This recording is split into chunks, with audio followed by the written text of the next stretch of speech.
American alternative hip-hop group the Pharcyde formed in 1989 in South Central Los Angeles. But the group's history isn't the typical story of an LA rap group.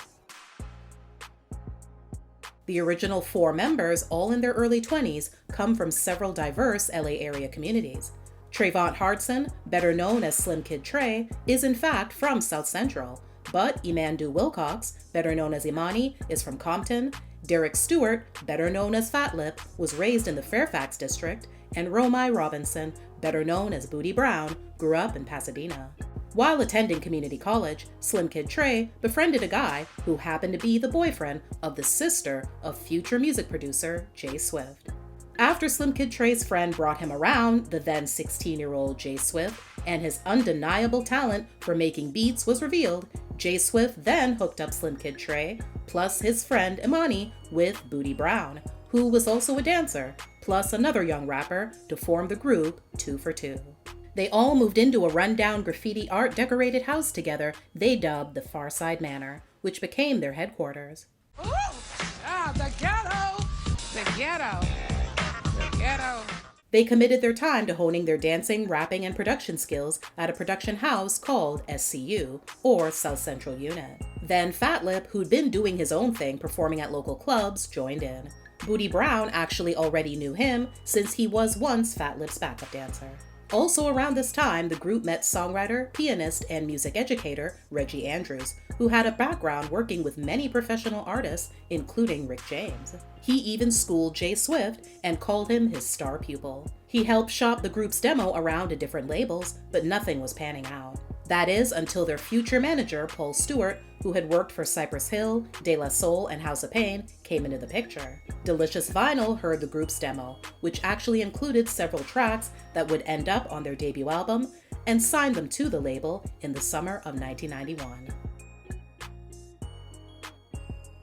Before coming out on their own, they were first featured on Brand New Heavy's album, Heavy Rhyme Experience Volume 1, on the song Soulflower, released in the summer of 1992. Since they were in the company of a bunch of other heavyweights like Kool G Rap, Gang Starr, and Grand Puba, everyone wanted to know who the new guys were.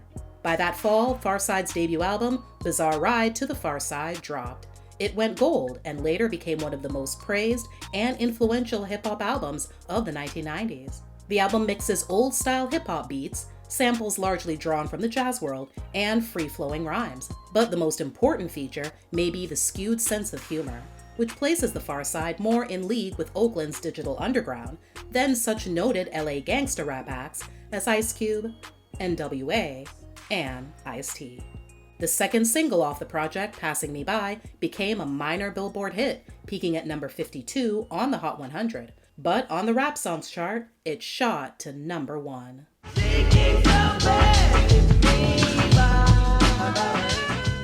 Sadly, cracks in the foundation of the group began to show among the members during the recording of the project, with infighting and personality conflicts. But they weren't the only ones going through it, though. Their producer, J Swift, was also suffering from a serious addiction to crack. Years later, he went on to independently release a documentary about his addiction and recovery.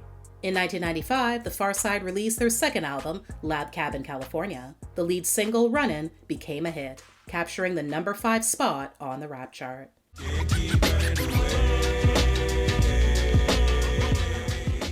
Another single, Drop, also came in at the same spot on the same chart. The very memorable music video for that track, directed by Spike Jonze, features footage of the group performing the song backwards, played in reverse. This time, the production was handled by the Pharcyde themselves, as well as JD, also known as J Dilla, with additional help from Diamond D and M-Walk. It generated lower sales and did not reach gold status. Problems grew between Fatlip and the other members after this album, resulting in his leaving the group. The whole thing, what we was about, everything that we was about started to kind of change. You know, we started making money and stuff, which is cool. We, you know, having girls, which was great. But, you know, after a while, it got kind of like, it was redundant. You know, we was going, and then the shows got a little different. We was doing raves and shit like that. Got, you know, less and less, further and further away from hip-hop, kind of. And it's like, you know, I got tired of it. So they got tired of me, too. So it's like, I remember the day too, they came to my house, and they never came to my apartment before, you know what I'm saying? They called me up, yo, Lip, we all coming over. And then I was like, all right.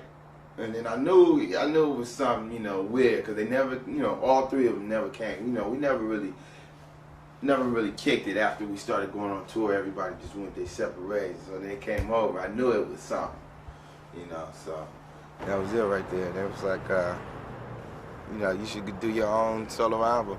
Like, all right. That was that. Not only were the group members at odds with one another, they were also at odds with their label. After their second album dropped, which was even a struggle to get Delicious Vinyl to support, the members started asking more questions about the business side of their career. The label, however, brushed them aside, telling them to just focus on the music and not to worry about anything else. That moment started a downward spiral, which also involved a potential lawsuit being levied at the group if they didn't do another album that was apparently owed to the label.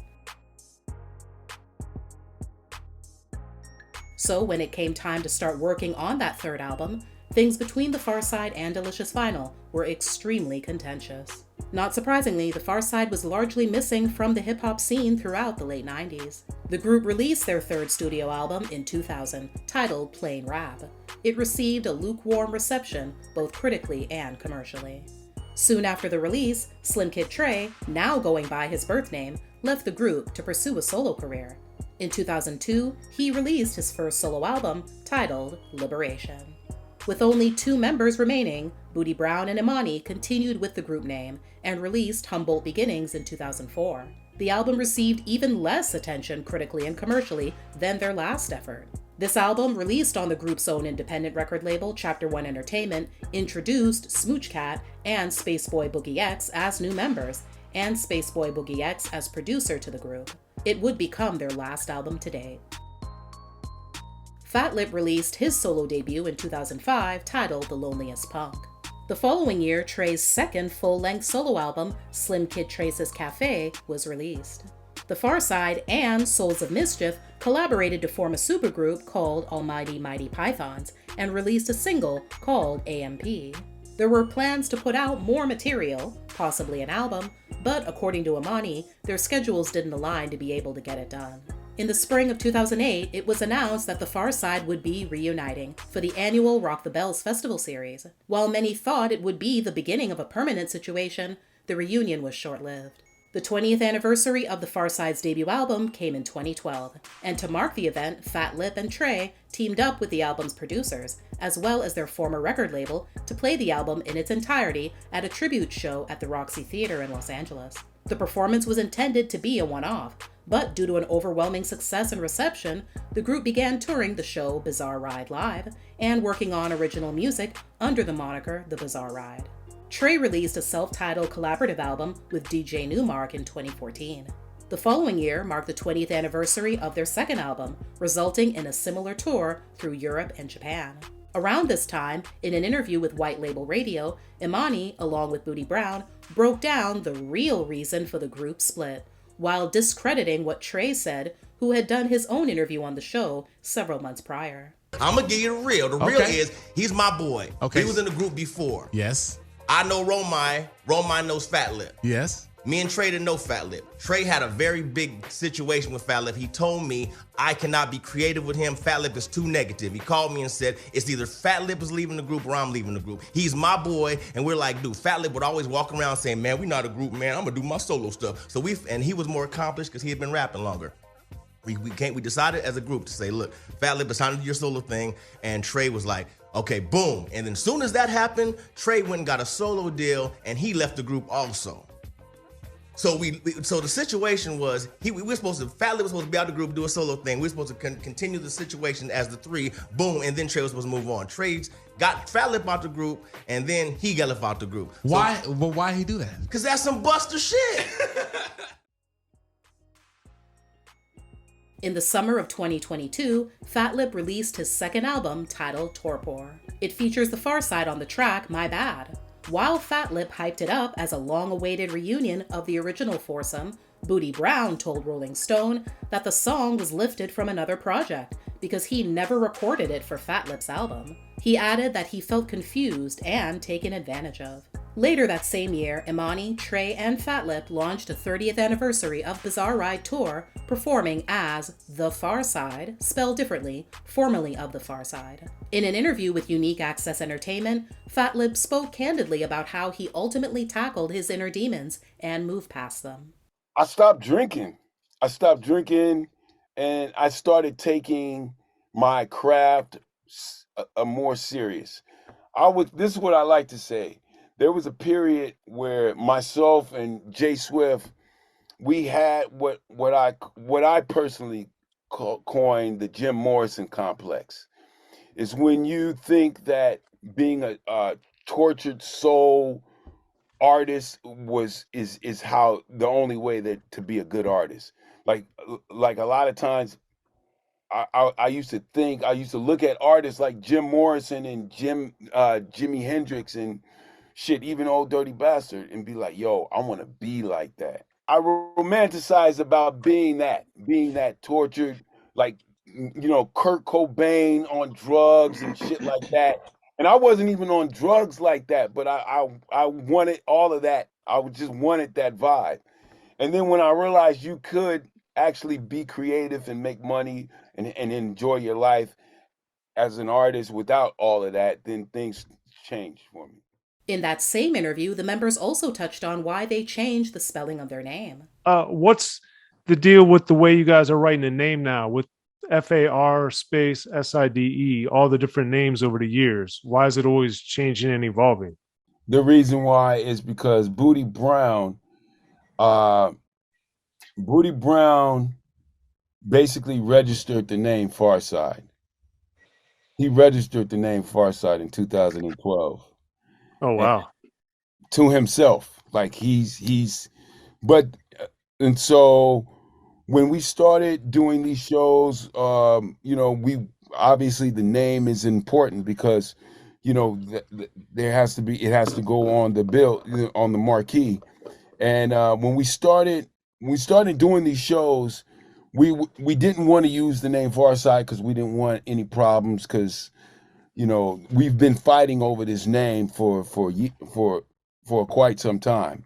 Even if we are booked for a show and we specifically tell the promoter, do not say Pharcyde unless you say formerly of the Pharcyde, they'll completely disregard it, and then we go up to the show and it'll say in big bold letters, the Pharcyde tonight, and then Bootie Brown will also see that and he'll sue us. So a lot of times, we were taken to court over the name.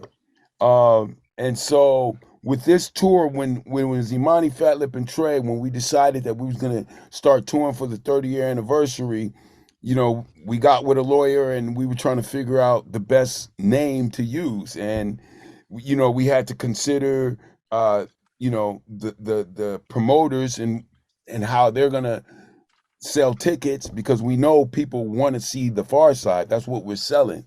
So we were trying to get as close as we could to the Pharcyde without getting sued. As of 2024, the Pharcyde trio continue to tour and rock the stage with all their hits. Whether or not all 4 original members of the Pharcyde, with the PH, will ever come back together remains to be seen.